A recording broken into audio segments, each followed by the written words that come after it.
Hôm nay em có vô tình đi qua quầy TV thì thấy mọi người từ nước ngoài cho đến các siêu thị ở Việt Nam đang giới thiệu về dòng TV Sony X95K, một trong những siêu phẩm mini LED đầu tiên của Sony.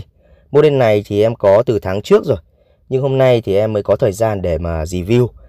Vậy model X95K này có những khác biệt gì và có thực sự là một trong những model đẳng cấp của Sony hay không? Thì chúng ta sẽ tìm hiểu ngay trong video hôm nay mọi người nhé. Nói về công nghệ mini LED thì chúng ta thấy có ở trên TV Samsung như là Neo QLED, QN85 hoặc là QN90 từ năm ngoái rồi. Nhưng mà năm nay thì chúng ta mới thấy rằng là Sony mới chính thức tham gia vào phân khúc này.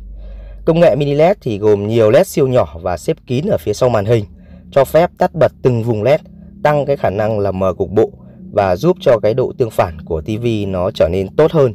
Các điểm ảnh mà có màu tối ấy, thì sẽ được tắt các vùng LED đó đi, giúp cho màu nó trở nên tối và đen hơn.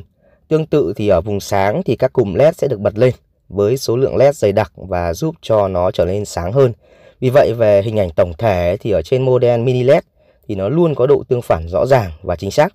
Trên dòng X95K thì với kích thước 65 inch ấy, thì nó sẽ có khoảng tầm 432 vùng, tức là 432 vùng LED để mà nó điều khiển tắt bật.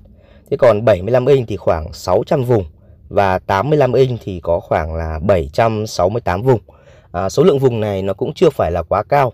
Một số những dòng mini LED khác thì còn đến hàng nghìn vùng cơ. Nhưng mà như thế này thì cũng đã là dày hơn khá là nhiều so với LED Full Array rồi. Với cái khả năng là mờ cục bộ nó chi tiết hơn là LED thông thường hoặc là LED Full Array. Vì vậy là cái độ sắc nét ở trên các model mini LED như là dòng X95K này ấy, thì nó tốt hơn đáng kể so với các model khác. Ví dụ như là khi chúng ta so sánh giữa model X95K với lại model X90K chẳng hạn, thì chúng ta sẽ thấy sự khác biệt về hình ảnh và thể hiện rõ nhất là ở các kích thước TV lớn.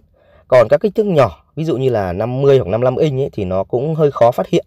Đó là lý do vì sao mà Sony X95K ấy, nó chỉ có kích thước từ 65 inch trở lên mà thôi. Có 65, có 75 và có 85 inch. Đây là một trong những tính toán cũng rất là hợp lý và rất là Sony. Ở trên X95K thì hình ảnh dù có phóng to ra ấy, thì nó vẫn rất là mịn và nó khá là trọn vẹn về màu sắc. Nó tốt hơn so với lại X90K. Và các model LED Full Array khác cũng vậy. Nó cũng không thể nào mà đạt được cái độ mịn và trọn vẹn về màu như kiểu là dòng mini LED này. Và thường thì chúng ta thấy rằng là TV mà kích thước càng lớn ấy, thì cái hình ảnh nó lại càng giãn. Và đồng thời nó sẽ xuất hiện thêm nhiều những cái lớp nhiễu li ti dạng như là hình vuông ấy. Và nó làm cho hình ảnh nó không được mượt, đúng không ạ? Và màu thì có thể là bị nhạt hoặc là nó sẽ sai màu, nó giảm đi cái độ sắc nét của hình ảnh.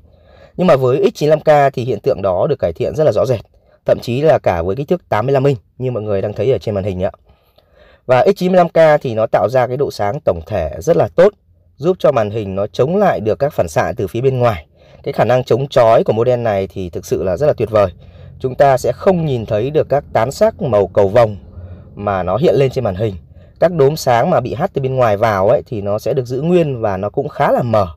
Vì vậy là nó không ảnh hưởng gì đến cái hình ảnh gốc ở trên TV mà chúng ta xem cả. Bộ xử lý của dòng X95K này thì sẽ là con chip XR, bổ sung thêm công nghệ nữa là Blacklight Master Driver và công nghệ liên quan đến độ tương phản động là Contrast Booster 15. Nó hỗ trợ cho hình ảnh được sáng một cách rực rỡ hơn. Màu sắc thì nó sẽ đen sâu và cái màu trung tính thì nó cũng rất là tự nhiên. Chúng ta để ý cái thuật ngữ là màn hình sáng và hình ảnh sáng nhé. Nghe thì có vẻ giống nhau nhưng mà thực tế đây là hai cái công nghệ nó cũng khác nhau một chút. Cái màn hình sáng ấy, nó là kết quả tạo ra bởi phần cứng như là hệ thống LED này, hệ thống màn hoặc là các lớp phủ ở trên màn. Thế còn cái hình ảnh sáng là kết quả cộng hưởng của cả hai, đó là phần cứng và cả phần mềm là các bộ xử lý, các thuật toán ở bên trong. Và việc mà một chiếc TV có màn hình và hình ảnh sáng thì không chỉ là đem lại hiệu quả về mặt chất lượng hình ảnh, về phần màu sắc, mà nó còn hỗ trợ khá tốt cho cái việc nâng cao tuổi thọ sản phẩm nữa. Vì chúng ta sẽ không cần bật tối đa cái độ sáng ở trong cài đặt mà vẫn tạo ra được hình ảnh đẹp. Và TV nó không cần hoạt động quá công suất, nó nâng cao được cái tuổi thọ của linh kiện. Đặc biệt là hệ thống LED thì nó sẽ lâu bị già hơn. Về phần này thì em cũng có một lưu ý nho nhỏ, đó là mọi người không nên cài đặt cái LED và cái độ sáng đèn nền ở cái chế độ cao nhất nhé. Đặc biệt là vào mùa hè. Vì mini LED nó có mật độ LED rất là dày và khả năng sinh nhiệt rất là cao, dẫn đến là có thể làm giãn nở hoặc là nó làm dạn cái tấm phim ở trên màn ấy. Vì vậy là nếu như mà mọi người dùng trong thời gian lâu này, cộng với lại nhiệt độ mùa hè mà nó cao ấy, thì nó sẽ cộng hưởng lại và nó làm cho cái tấm phim nó bị rạn ra hoặc là bị nứt ấy. Thì nó gây cái hiện tượng là loang màu hoặc là kẻ hình ảnh ấy. Thì mọi người chú ý ở phần cài đặt này là để nó vừa phải cho mọi người nhé. Về phần chuyển động của model X95K thì nó cũng rất là mượt mà, với tần số quét là 120 kèm theo công nghệ XR Clarity, xử lý chuyển động rất là thông minh.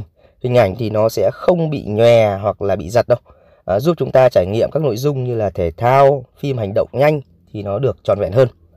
X95K thì có thêm một lớp phủ nữa, đây là lớp XY Angel, giúp cho chiếc TV này có thể có góc nhìn nó sẽ rộng hơn, tức là tăng góc nhìn của TV. Hình ảnh nó sẽ sáng rõ và ít chói hơn. Đây là một trong những điểm nhấn mà dòng X90K không có. Nghĩa rằng là góc nhìn của dòng X95K này nó sẽ lớn hơn so với lại dòng X90K. Tuy nhiên cái công nghệ này thì nó cũng có một hạn chế riêng nhé. Đó là do có thêm cái lớp phủ. Vì vậy là khi mà hình ảnh nó xuyên qua ấy, thì một phần ánh sáng nó cũng bị tán sắc. Nó tạo ra những cái vệt sáng nhẹ ở cạnh nhân vật, hay còn gọi là hiện tượng nở hoa đó. Tức là khi mà chúng ta soi thật là chi tiết thì chúng ta mới phát hiện được điều này. Đây cũng được coi là một trong những hạn chế lớn nhất của dòng X95K. Còn lại các phần khác thì gần như là hoàn hảo. Về phần âm thanh của dòng X95K này thì cũng rất là đẳng cấp và đỉnh cao rồi. Nó tương đương với lại âm thanh của một số dòng TV OLED, là dòng TV cao cấp đó. Thì với công nghệ âm thanh là phát ra từ màn hình, giúp cho âm thanh luôn khớp với lại từng khung hình. Tức là chúng ta có thể cảm nhận được cái sự di chuyển của âm thanh khi mà các vật ở trên màn hình nó di chuyển từ trái sang phải, từ trên xuống dưới hoặc là từ trong ra ngoài. Và với công nghệ XR Surround ấy, thì giúp cái dòng X95K này tạo ra cái âm thanh vòm ảo ấy, nó cũng rất là ấn tượng. Bass thì nghe trầm ấm và nó tương thích với công nghệ Dolby Atmos. Ngoài ra model này thì cũng có cái chức năng nữa, đó là chức năng Voice Zoom 2, để mà mọi người có thể rằng là nghe được các lời thoại nó rõ ràng hơn.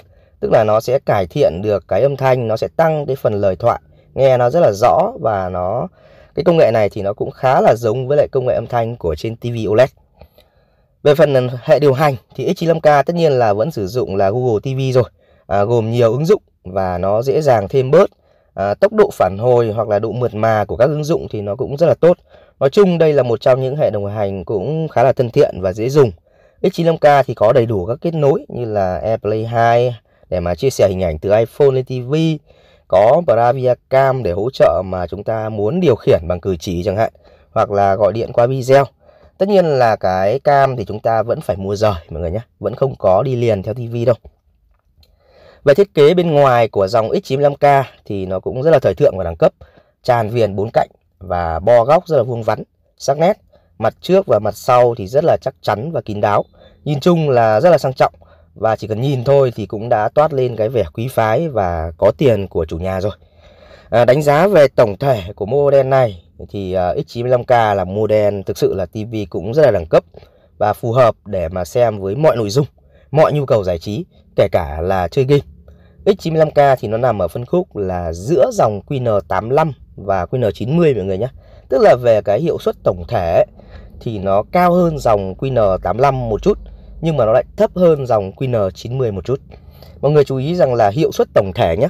Chứ còn nếu nói về một số khía cạnh riêng ấy, thì Sony họ vẫn có những cái điểm mạnh mà rất khó mà có hãng nào có thể vượt qua được.